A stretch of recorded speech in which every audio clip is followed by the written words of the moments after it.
The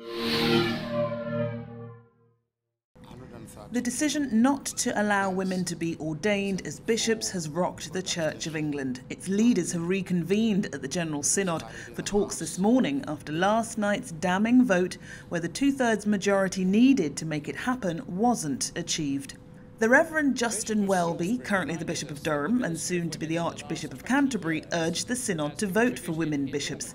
And last night, the disappointment felt across the C of E was palpable.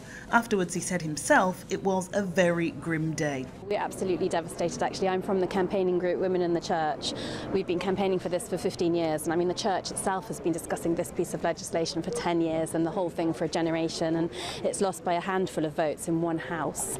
Overall, 74% of the votes cast today were in favour. So, you know, we've got something badly wrong in the Church of England that we can't actually deliver this after all this time. I think there was just stunned silence in the Synod at the end of a 10-year process where you have got to the point where 4 votes mean the difference between having women bishops today and not. And we've become almost irrelevant to the society and the communities which we are trying to represent and minister to if we don't reflect some of the nature of women in roles of leadership, which is otherwise throughout the Church and the state. It's not sure where the talks today will lead the Church of England, but we know that a vote of this kind won't happen again for several years.